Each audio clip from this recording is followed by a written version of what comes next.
The relentless weight of his family's legacy pressed down on Lawrence, a suffocating burden he could no longer bear. "I can't keep going like this," he despaired silently. "I need an heir. Someone to carry on my name, to take over when I'm gone." He already had 2 beautiful daughters, and now, yet another child was on the way.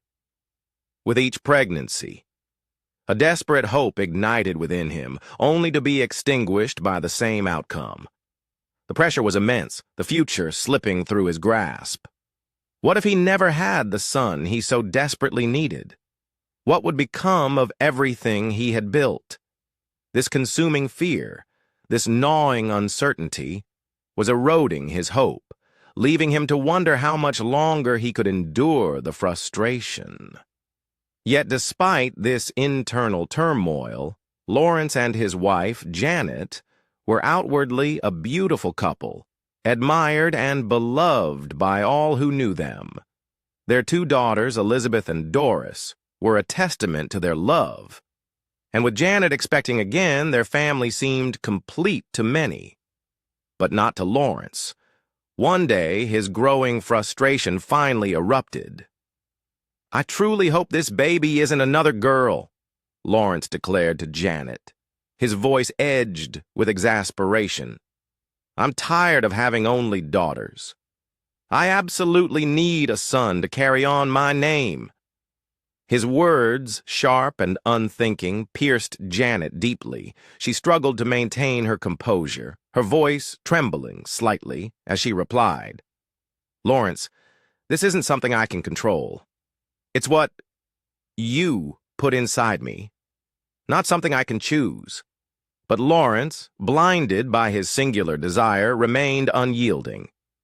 "No, Janet," he insisted, his tone hardening. "It's the woman's responsibility to give a man a son. If you can't do that, then it's your fault."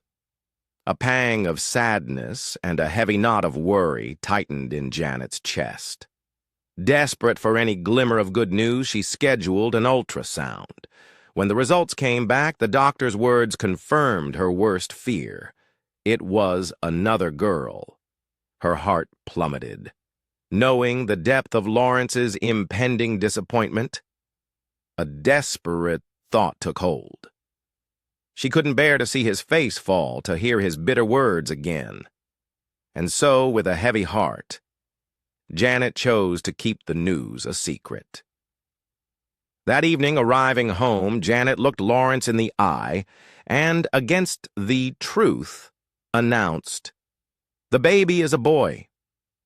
Lawrence's face instantly illuminated with unbridled joy.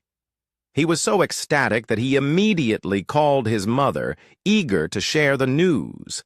His mother, who had relentlessly pressured him to seek a new wife if Janet couldn't provide a male heir, would finally be silenced by this good news. A week later, Lawrence surprised Janet with a gleaming new car, a lavish celebration for what he believed was the imminent arrival of his longed-for son. Janet smiled, offering her thanks, but deep within, a heavy weight of deceit settled upon her. Though she appreciated the car and was glad for Lawrence's temporary happiness, she couldn't shake the creeping dread. The truth, she knew, could not remain hidden forever.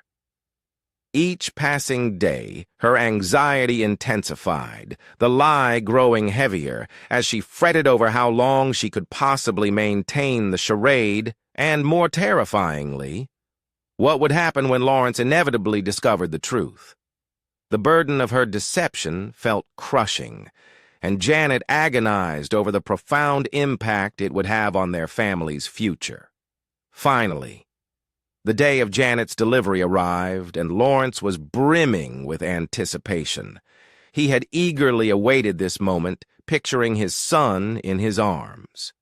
He arrived at the hospital almost vibrating with excitement, but then, as he spoke with the doctor, his world tilted. He was stunned, his mind refusing to process the words. Janet had given birth to another baby girl. Lawrence's face flushed crimson with a surge of betrayal and fury. The joy, the anticipation, the relief, all evaporated, replaced by a searing anger. Without a single glance at Janet or their newborn daughter, he stormed out of the hospital, heading straight home. When Lawrence burst through the front door, his mother was already there, her face etched with anxious expectation, awaiting news of her new grandchild. Seeing Lawrence's furious arrival through the door alone, she was puzzled. "Where is Janet? Where is the baby boy?" she asked, her voice laced with confusion. Lawrence, his face still contorted with rage, informed his mother that Janet had deceived him and given birth to another girl. He declared himself done with the situation. His mother, her own face reddening with anger, retorted that this was precisely why she had been urging him to find another wife. If Janet couldn't give him a son, she wasn't fulfilling her duty. Lawrence paced, his anger a live wire within him. He couldn't believe Janet had tricked him. The feeling of betrayal was profound. His mother, her expression now serious and unyielding, stated that he had been patient long enough. She advised him to consider his future and to find a new wife if Janet couldn't provide a son. He deserved an heir, she insisted, someone to carry on his name. At that moment, Elizabeth and Doris, excited by the prospect of a new sibling, bounded towards Lawrence. "Why haven't you brought home our mother and the baby brother?" they eagerly asked. Lawrence's face hardened. He told them there was no baby brother. Janet had deceived them all and given birth to another girl. The news of a new baby sister, however, thrilled Elizabeth and Doris. "When will you go back to bring our mother and the baby home?" Elizabeth then inquired, her eyes bright. Lawrence shook his head, a finality in his voice. He wouldn't be going back, he insisted. Janet should stay at the hospital with the baby. Consumed by a storm of frustration, Lawrence left the house and went directly to a bar to drink. There, a friend noticed his profound upset and listened patiently to his complaints. The friend was shocked by Lawrence's account, exclaiming that it was crazy to leave Janet and the baby at the hospital. He urged Lawrence pleadingly to bring them home. Despite his friend's pleas, Lawrence remained firm, stating he was tired of having only girls in the house and didn't want to see another girl child. Realizing that Lawrence's mind was made up and he wouldn't budge, his friend decided to act. He went to the hospital, found Janet and the newborn baby, and brought them back home himself. Elizabeth and Doris were immensely relieved and overjoyed to see their mother and new baby sister return. Lawrence's friend ensured Janet and the baby were comfortable at home, while Lawrence continued to grapple with his own simmering frustrations elsewhere. One evening, as Janet rested in her room, Lawrence's mother burst in, shouting and calling her names. She accused Janet of being a witch who had consumed all her male children in a coven. Janet, striving to remain calm amidst the verbal assault, reminded her that the doctor had explained it was the man's responsibility to father a male child, not the woman's fault. Lawrence's mother, however, was not convinced. She insisted that according to her beliefs, it was a woman's sacred duty to give birth to a male child. She argued vehemently that if Janet couldn't do that, she should be blamed, and that Lawrence had every right to marry someone else. Frustrated by the blatant ignorance, Janet snapped back, telling Lawrence's mother that she should go back to school because she sounded so uneducated. This remark only served to infuriate Lawrence's mother further. When Lawrence finally came home, his mother wasted no time in recounting the entire incident, vividly describing how Janet had insulted her and utterly ignored her traditional beliefs. Lawrence was furious. He lashed out at Janet, calling her malicious and telling her she should be ashamed of herself for giving birth to 3 girls and not providing a male child. His anger was palpable as he berated Janet, making her feel even more isolated and distressed. Janet, needing to ensure the baby was well, asked Lawrence to take her and the newborn to the clinic for a checkup, but he refused outright. When she complained, he called her names and accused her of being unreasonable. Feeling desperate, Janet called Lawrence's friend, who, without hesitation, agreed to take her and the baby to the clinic.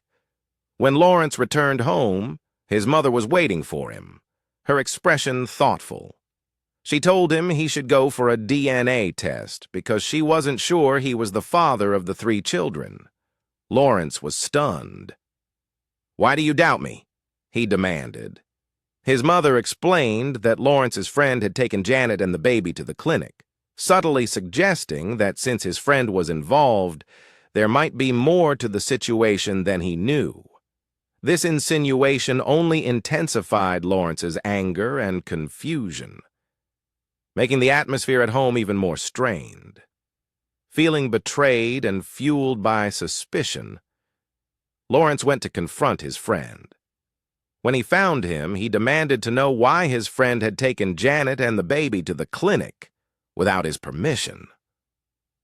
His friend looked at Lawrence with a mix of frustration and pity. "You're such a mama's boy," he said, his voice laced with exasperation. "You always believe everything your mother tells you without thinking for yourself. You should be focusing on your own family instead of letting your mother control everything." Lawrence was shocked by the blunt words, but a flicker of recognition, a painful truth, registered within him. His friend continued, "You're letting your mother's opinions and your own anger mess up your family. Instead of blaming others, you should think about what's really important." Lawrence felt a complex mix of guilt and frustration. A realization dawned on him. He needed to take responsibility for his actions and start making better decisions for his family. When Lawrence arrived home, he was determined to address the core issue with Janet. He called her to the living room and, with a firm, almost cold tone, told her that once their baby turned 2 months old, they needed to start trying for another child. He was adamant. They needed a son. Janet, already exhausted and overwhelmed from caring for their newborn and managing their 2 other daughters, responded that she wasn't ready to even think about another pregnancy so soon. She needed time to recover, to focus on their current children. Lawrence's frustration reached a boiling point. His face reddened as he shouted, "If you can't agree to try for another baby soon, I'm going to find someone else who can give me a son. I'm done with this." His anger was raw and unmistakable, and Janet felt a deep sadness at his words. She had hoped for understanding and support, not threats. Lawrence stormed out of the room and went directly to his mother. He told her about his plan, and she readily agreed, assuring him she would go to the village to find a woman who could give Lawrence a son. 3 days later, Lawrence's mother returned from the village with a new wife for Lawrence. Her name was Angela. Angela was introduced to Lawrence, and his mother declared that she would be the one to fulfill Lawrence's desire for a male heir. Janet was left feeling even more isolated, now facing the harsh reality of sharing her husband with another woman. Janet couldn't hold back her tears any longer. One evening, she went to Lawrence, crying and pleading. Her voice was filled with sadness and desperation as she told him she had genuinely thought he was joking when he mentioned getting a new wife. begging him to reconsider. Lawrence looked at her coldly. "You haven't seen anything yet," he said harshly. "If you can't accept this, then maybe you should just leave." A few months later, Angela discovered she was pregnant. Lawrence's mother was overjoyed. She approached Janet with a triumphant smile, announcing that Angela was carrying a male child and that she had even seen it in her dream. "This was exactly what they needed," she crowed. Janet, feeling defeated and angry, retorted that she didn't care and that Angela could have as many boys as she wanted. Janet was focused solely on taking care of her own children. Tired of Lawrence's mother constantly abusing her, Janet finally confronted the old woman, asking when she would go back to the village, since this was not her husband's house. Lawrence's mother, outraged by Janet's words, turned on her, calling her mannerless and claiming her parents had failed in raising her properly. The tension in the house continued to build, and Janet struggled to manage her emotions while caring for her children. Angela soon began to openly insult Janet. Once she knew she was carrying a male child, she flaunted her pregnancy, making sure to remind Janet at every chance she got that she was finally giving Lawrence the son he had always wanted. Janet tried her best to ignore the taunts, focusing on her daughters and keeping the household running. One day, Angela confronted Janet in the kitchen, a smirk playing on her lips as she touched her growing belly. She declared that a real woman knows how to give her husband a son, and that Janet had failed in her duty. Janet, feeling hurt and angry, told Angela that her worth wasn't tied to the gender of her children and that she loved her daughters deeply. Angela merely laughed, telling Janet that love wouldn't keep Lawrence from finding a real wife who could give him a proper heir. Janet held back her tears, determined not to let Angela see how much her words stung. Meanwhile, Lawrence's mother continued to side with Angela, praising her for carrying a male child and treating Janet with undisguised disdain. Lawrence, caught up in the excitement of having a potential son, completely ignored Janet's feelings, focusing all his attention on Angela. One evening, Lawrence openly mocked Janet, saying, "Look at what Angela has done in just a few weeks, something you couldn't do after all these years." Janet's daughters, Elizabeth and Doris, could sense the escalating tension and tried their best to comfort their mother. Janet did her utmost to stay strong for them, even as she felt increasingly isolated and unwanted in her own home. The house grew more divided with each passing day. Janet struggled to keep her emotions in check, while Angela and Lawrence's mother continued their cruel remarks.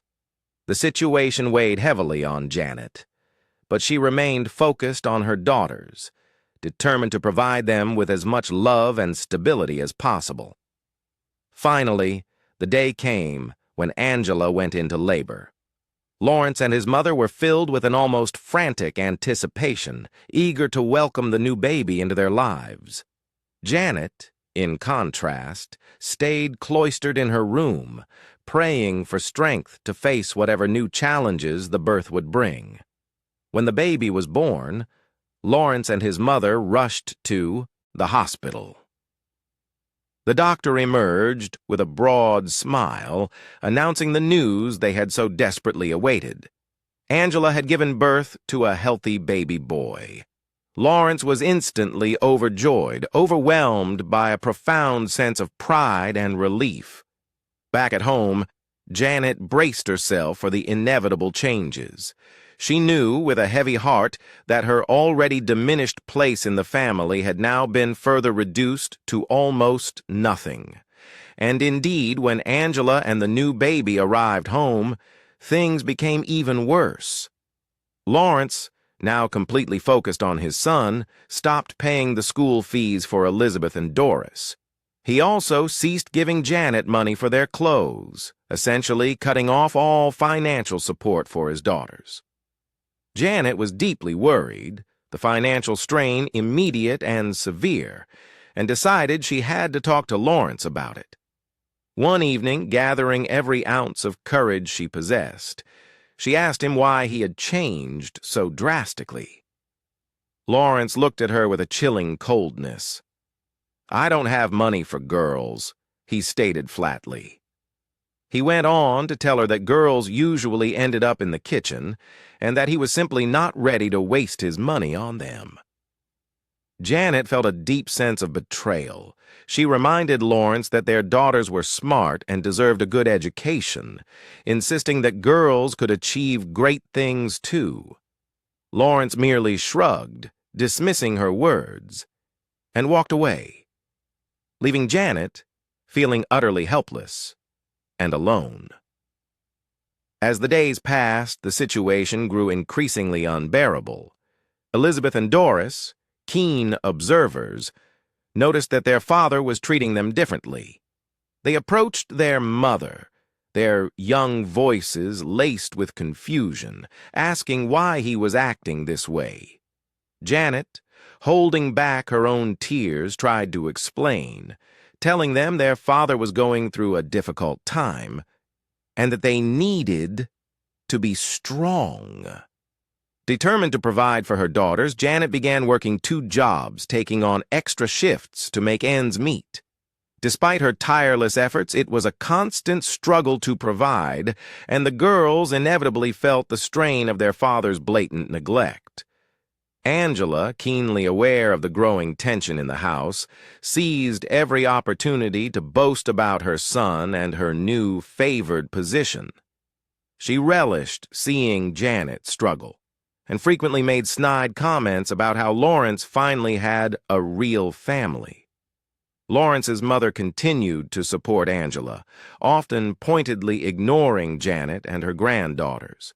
She spent the majority of her time doting on Angela and the new baby, further isolating Janet and her daughters within their own home.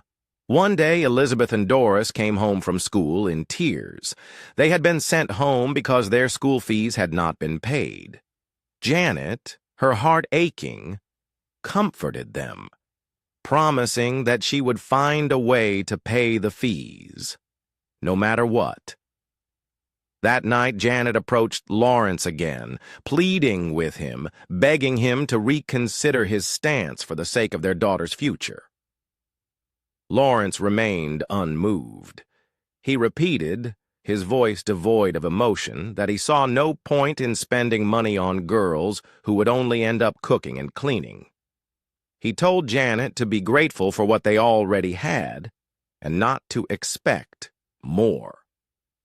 Feeling desperate, Janet reached out to Lawrence's friend, the one who had helped her before. She explained the increasingly dire situation, and he was shocked to hear how bad things had gotten. He immediately promised to help where he could and even offered to pay the girls' school fees for the time being. With his generous help, Elizabeth and Doris were able to return to school. Janet was immensely grateful. But she knew this was only a temporary solution. She continued to work tirelessly, determined to provide for her daughters and give them the future they deserved, despite Lawrence's neglect and the growing hostility within their own home. When Lawrence found out that his best friend had paid his daughter's school fees, he was absolutely furious. He confronted Janet, his face contorted with rage, accusing her of having an affair with his friend. He declared he knew she was sleeping with him and ominously threatened that one day he would catch them together. Janet was shocked and deeply hurt by his baseless accusations, but Lawrence, blinded by his anger, wouldn't listen to a word she said. Angela, always seeking an opportunity to make Janet's life harder, saw this as her moment. She told Lawrence he should chase Janet and her daughters out of the house. Angela argued vehemently that they didn't belong there anymore. and that it was time for Lawrence to focus solely on his new family. Lawrence, still seething with anger, mumbled that he would do it soon. But for now, they would stay. Janet felt the walls closing in on her. She desperately tried to explain to Lawrence that his friend was simply being kind and helping them out of a difficult situation, but Lawrence wouldn't hear it. He was utterly convinced that Janet was unfaithful and that his friend had ulterior motives. One evening, Angela decided to push things even further. She began actively spreading rumors among the neighbors that Janet was having an affair with Lawrence's friend. She whispered insidious lies and twisted half-truths, making absolutely sure everyone in the neighborhood heard her version of the story. Soon, the entire neighborhood was gossiping about Janet, and she could feel their judgmental stares whenever she stepped outside her home. Despite the mounting pressure and social ostracism, Janet remained resolutely focused on her daughters. She continued working her 2 jobs, determined to provide for Elizabeth and Doris. The girls, though young, understood the immense sacrifices their mother was making and tried their best to support her in any way they could. Meanwhile, Lawrence's mother, always eager to see Janet fail, sided completely with Angela. She added fuel to the fire by constantly reminding Lawrence that a real wife wouldn't need help from another man. She told him that Janet was a disgrace and that he should get rid of her as soon as possible. Lawrence's anger and frustration reached a boiling point. One night, after a particularly heated argument with Janet, he stormed out of the house and went to a bar to drink away his rage. While he was gone, Angela seized the opportunity to pack some of Janet's and the girls' belongings, placing them strategically by the front door. A not-so-subtle hint that they should leave immediately. When Lawrence returned home, he saw the bags by the door and Angela waiting with a satisfied smile. Angela suggested again, her voice sweet and manipulative, that it was time to kick Janet and her daughters out. Lawrence, still angry and now drunk, felt his resolve weakening. However, he decided to wait a bit longer, telling Angela that he would handle it soon. Janet, seeing the bags by the door and understanding what was happening, felt a deep sadness settle within her. She knew her time in the house was limited and that she desperately needed to find a way to secure a better future for her daughters. 5 years later, Lawrence won a huge contract and, from it, made a considerable fortune. With his newfound wealth, he bought a lavish new house and moved there with Angela, their son, and his mother. He left Janet and her 3 daughters behind without a second thought, discarding them as if they were nothing. He coldly informed Janet that he was done with her and their marriage. Lawrence then dropped another bombshell. He had already sold the house where she and the girls were living, and the new owners would move in within 4 days. Janet was devastated. She had no idea how she would find a new place to live in such an impossibly short time. She approached Lawrence, hoping he would at least give her some money to rent an apartment, but Lawrence coldly refused. "You should go and meet his best friend if you need help," he retorted, his words laced with a cruel insinuation that they were in a relationship. His words cut Janet deeply, but she refused to let him see her breakdown. Janet, left with no other option, went to Lawrence's best friend for help, but when she arrived, his wife wouldn't let her in.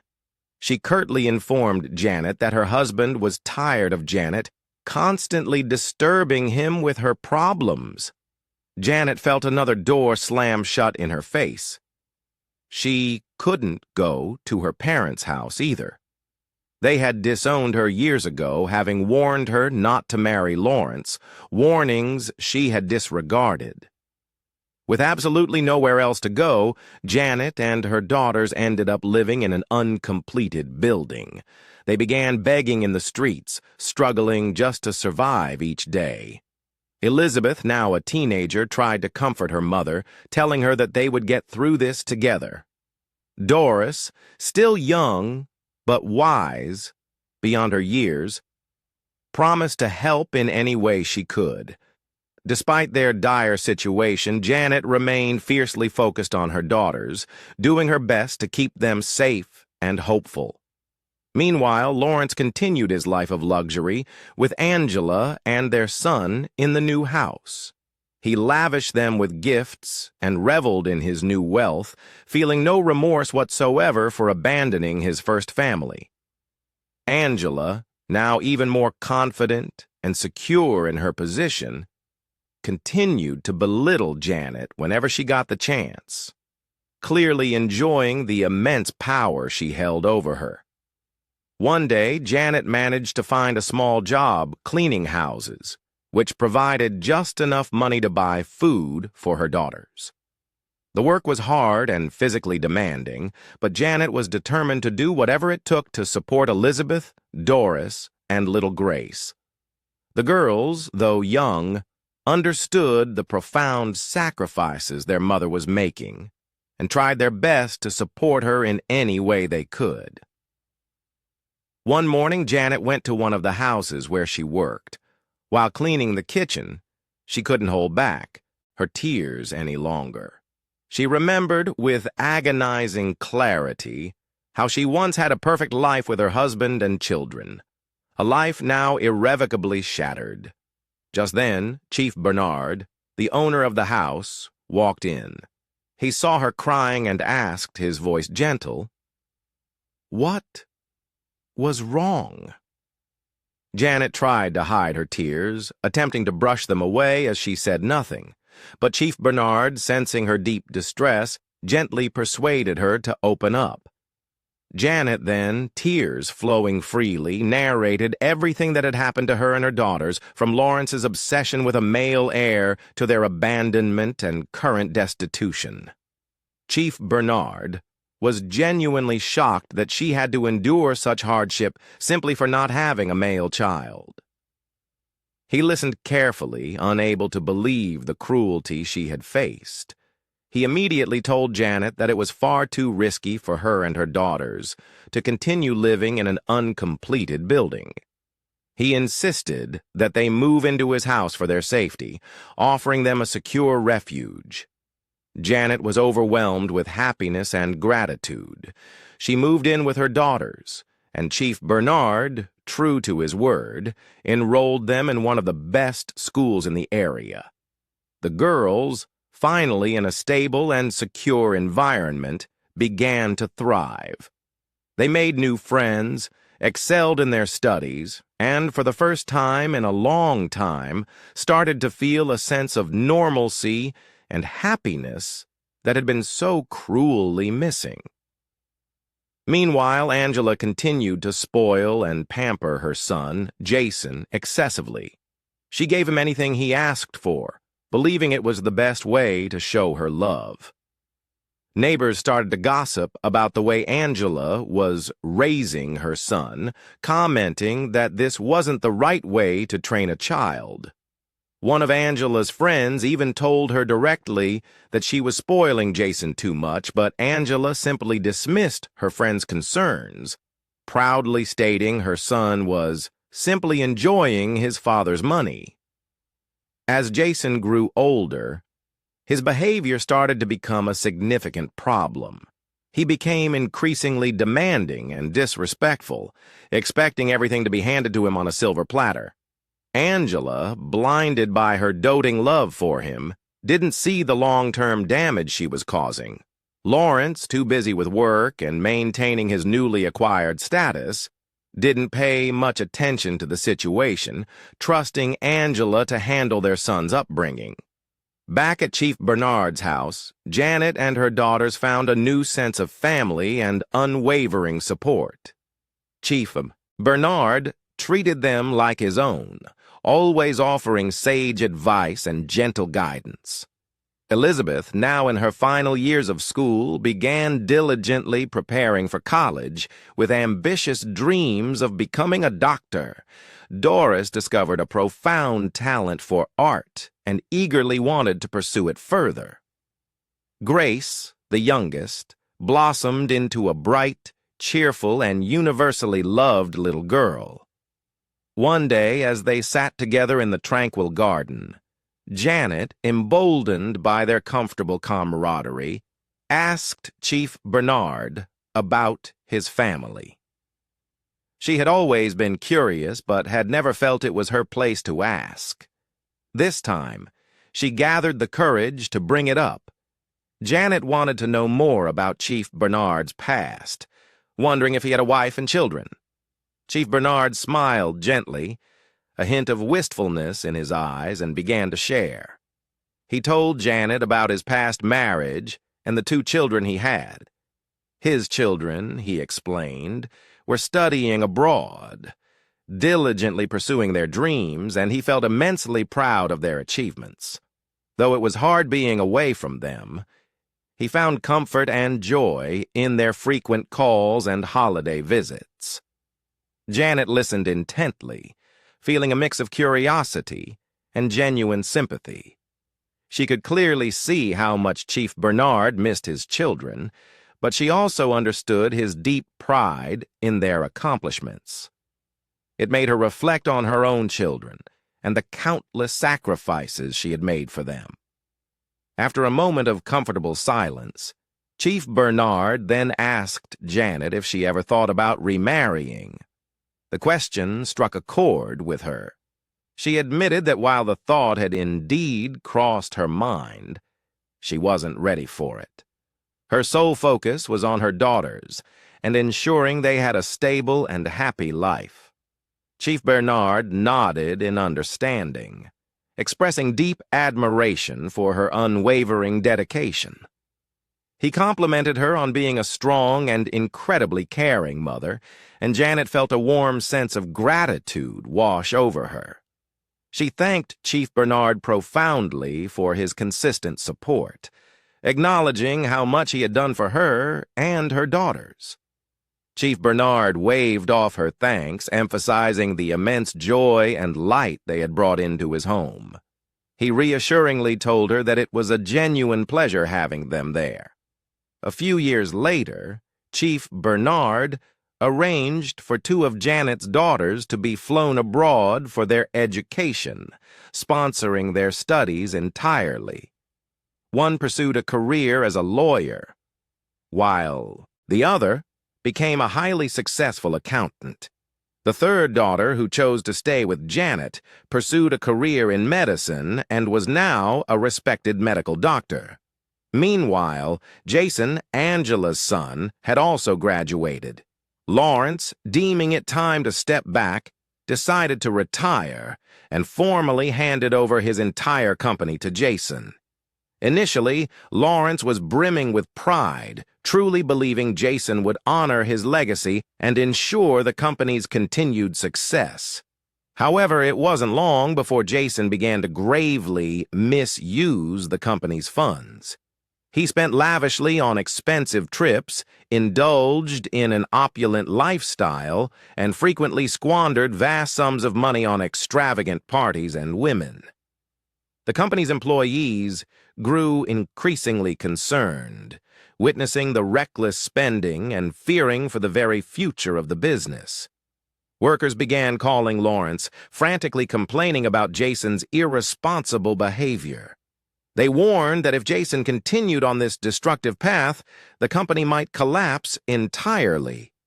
Lawrence, finally alarmed by the mounting reports, confronted Jason about his reckless actions. When Lawrence voiced his deep concerns to Angela, she immediately dismissed them, insisting that their son was merely enjoying life and that there was no real harm in his spending. She confidently assured Lawrence that Jason was not wasting money, but rather living the life he deserved.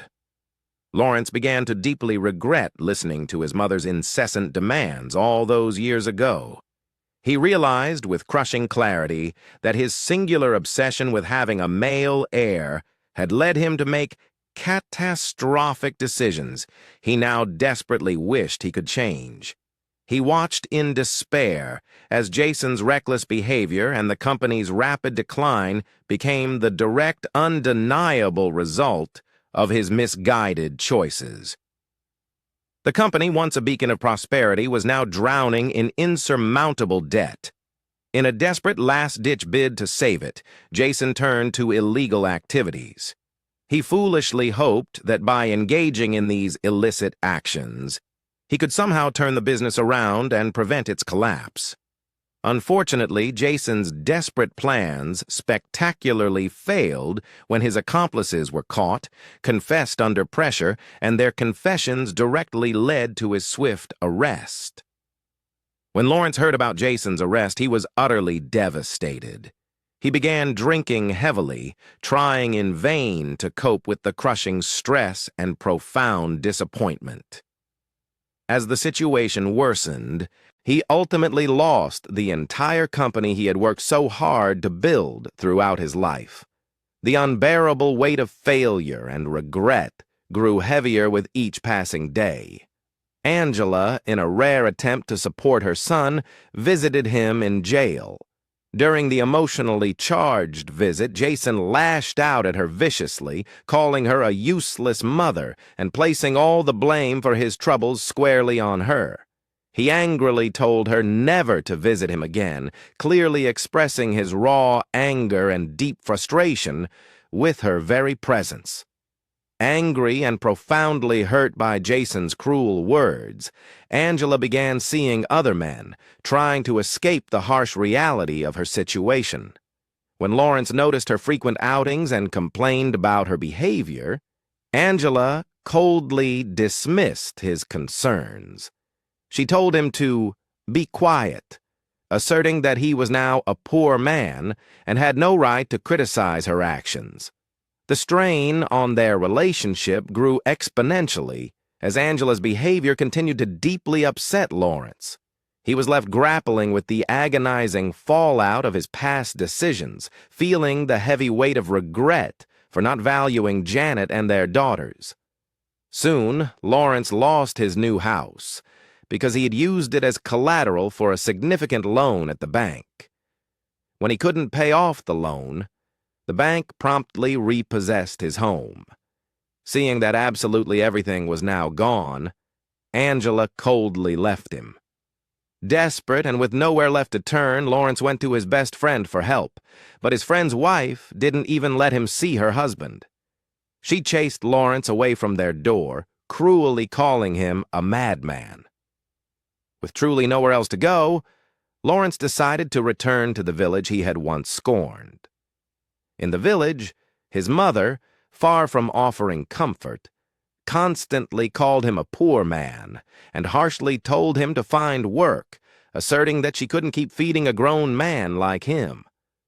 Lawrence would often cry, remembering how he used to lavish money on his mother. Some of the villagers openly laughed at him, mockingly calling him a once wealthy man. One day, Lawrence could no longer bear the relentless insults from his mother. He confronted her, his voice choked with emotion, accusing her of making him chase away his beloved wife and daughters. He declared that he regretted ever listening to her. His mother, unrepentant, merely called him a foolish man and an unwise mummy's boy, telling him that he should have been able to make his own decisions. Feeling utterly overwhelmed and broken, Lawrence packed a few of his meager belongings and left the village, determined to start a new life in the city. On his way to the city, the bus he was on was involved in a terrible accident. Miraculously, Lawrence was the only survivor and was rushed to the nearest hospital. Unbeknownst to him, it was the very same hospital owned by his daughter Grace, who had become a highly successful medical doctor. As Lawrence lay unconscious in the hospital bed, Grace, who was doing her rounds, was informed about a critical patient who had just been admitted. She quickly went to check on the patient, only to discover, to her profound shock, that it was her estranged father. When Grace saw Lawrence lying there, an overwhelming wave of anger washed over her. She quickly left the room and went to her office, where she immediately called her mother. Grace told Janet everything, her voice trembling with raw emotion. Janet listened patiently, her wisdom shining through, and then gently urged her daughter to forgive Lawrence, no matter what he had done to them in the past. Grace, still reeling from the anger and resentment she felt for everything Lawrence had done, said she would think about it, and abruptly hung up. That evening, when Grace returned home, Janet sat her down and talked to her at length. She reminded Grace of the paramount importance of forgiveness and how holding on to anger would only ultimately hurt her. After a long, heartfelt conversation, Grace reluctantly agreed to help her father. The next day, Grace returned to the hospital and thoroughly reviewed Lawrence's condition. She discovered that he needed urgent, life-saving surgery abroad, which would be incredibly expensive. Her anger resurfaced with a vengeance. She thought to herself, "I can't waste so much money on this wicked man. What if he doesn't survive? My money will be gone just like that." As Grace sat in her office, deep in thought, Chief Bernard walked in. He immediately noticed the troubled look on her face and, with a kind expression, asked what was wrong. Grace, feeling overwhelmed, told him everything, pouring out the long history of her father's cruelty and neglect. Chief Bernard listened carefully, then gently urged her to forgive her father. He assured her that Lawrence must have learned his lessons by now, implying that life had taught him a harsh truth. To Grace's utter surprise, Chief Bernard even offered to pay for Lawrence's expensive surgery himself. Grace was genuinely astonished by his immense generosity. She had always known Chief Bernard to be a kind man, but this act of selfless compassion moved her deeply. She felt a profound conflict within herself. Part of her still wanted to leave Lawrence to his wretched fate, while another part felt the powerful, undeniable pull of family and forgiveness. Chief Bernard's wise words echoed in her mind, and she slowly realized that holding on to her anger wasn't the answer, that it was only harming herself. She decided, with a reluctant sense of duty, to accept Chief Bernard's offer. When she told him, he smiled warmly and immediately arranged everything for Lawrence's surgery abroad. Grace felt a sense of relief, knowing that she had made the right choice, even if it was an incredibly difficult one. Lawrence was flown abroad for the surgery, and it was a complete success. When Lawrence came back from abroad, his first instinct was to go straight to Grace.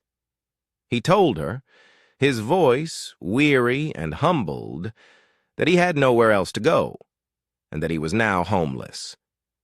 Grace, unsure of exactly what to do, gave him some money to rent a hotel for a few days, while she figured out a more permanent solution. Grace then told Chief Bernard about the situation. To her surprise, Chief Bernard suggested with characteristic generosity that Lawrence could come and live in his boys' quarters. When Grace relayed this to Janet, her mother was firmly against the idea. Janet believed Lawrence was a chameleon and warned that he hadn't truly changed, that his current humility was merely a disguise.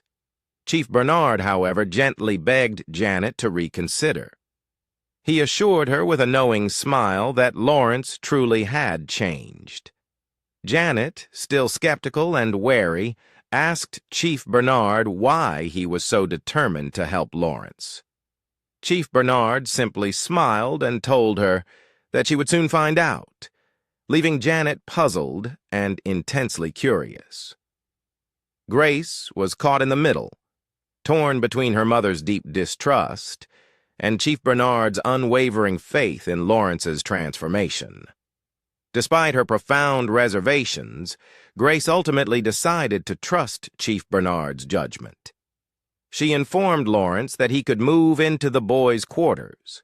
Lawrence moved in, genuinely grateful for this unexpected second chance. He began helping out around the house, performing chores with a newfound diligence, and even started actively looking for a job. Janet watched him closely, still wary and guarded, but silently hoping for the best. Days turned into weeks, and Lawrence's behavior remained consistently sincere. He showed genuine remorse for his past actions and made conscious efforts to mend his fractured relationships with Grace and Janet. Slowly, almost imperceptibly, Janet began to see a true change in him. One evening, as they all sat down for dinner, Lawrence, surprisingly, shared stories from his difficult time in the village. He spoke candidly about how he had struggled, how the villagers had openly mocked him, and the depths of his despair.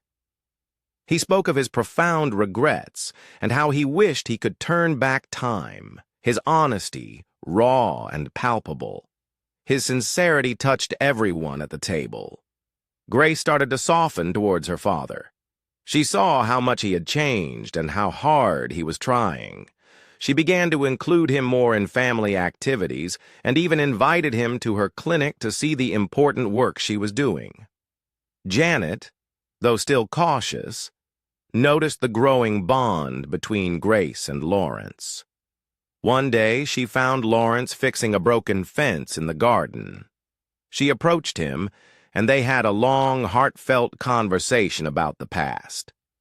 Lawrence apologized once again, his voice filled with genuine remorse, and this time Janet felt a profound sense of closure. She decided, then and there, to give him a real chance. Chief Bernard's mysterious confidence in Lawrence's change of heart had always intrigued Janet. One evening, as they sat in the peaceful garden, Janet finally asked Chief Bernard again, directly, why he was so determined to help Lawrence. Chief Bernard looked at her with a warm, knowing smile. "Janet," he began softly, "sometimes people need a second chance to show their true colors. I truly believe everyone deserves an opportunity to make things right. And besides," he continued, his smile broadening, "there's something you should know about me. I once made many mistakes in my own past, too. And someone gave me a second chance. That person changed my life." Janet was deeply moved by Chief Bernard's story. She realized that giving Lawrence a second chance was not just about helping him, but also about embracing the transformative power of forgiveness and redemption. As time passed, Lawrence continued to prove himself. He found a steady job and worked diligently, slowly but surely rebuilding his life from the ground up. He remained remarkably close to Grace and Janet, genuinely grateful for their unwavering support and fiercely determined to be a better father and a better man. A few weeks later, Lawrence gathered his courage and, with a hopeful heart, asked Janet to marry him. He genuinely hoped they could start afresh, leave the painful past behind, and build a new life together. To his complete surprise, Janet gently, yet firmly, said no. Lawrence was stunned, his hopes crashing down. He had thought she had truly forgiven him, that their bond was finally healing.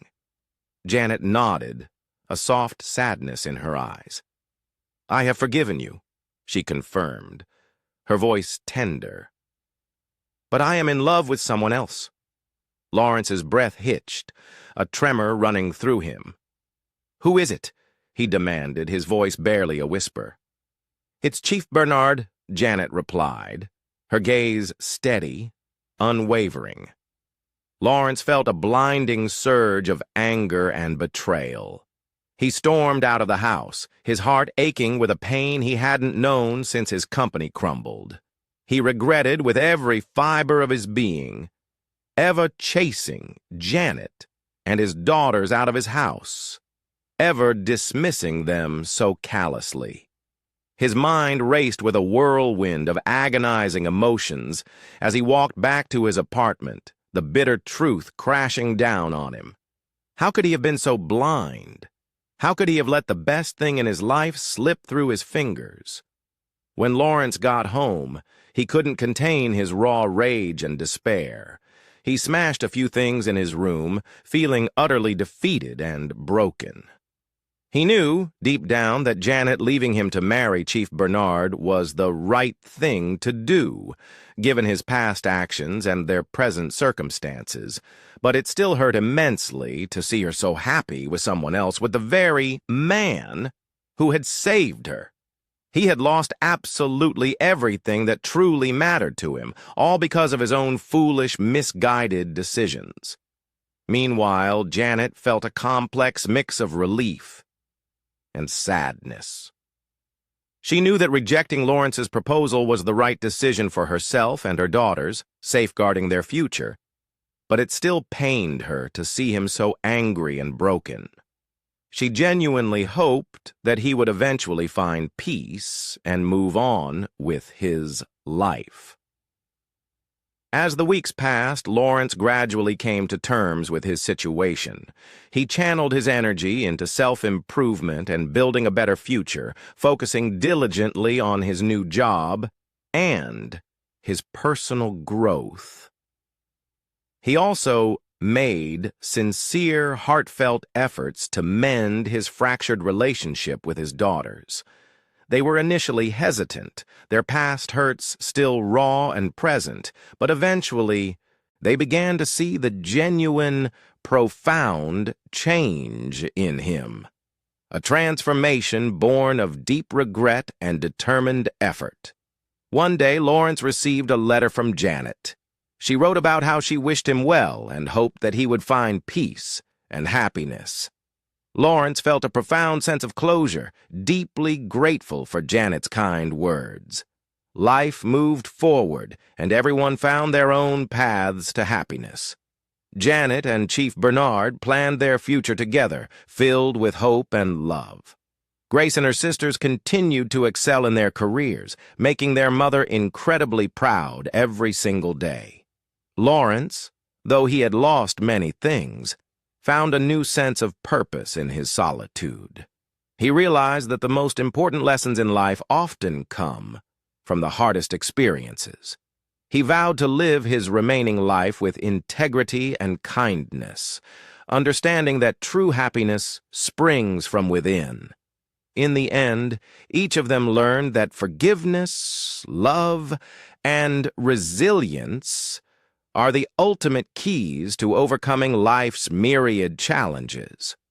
Their individual journeys were not easy, but they emerged stronger and wiser, truly ready to face whatever the future held.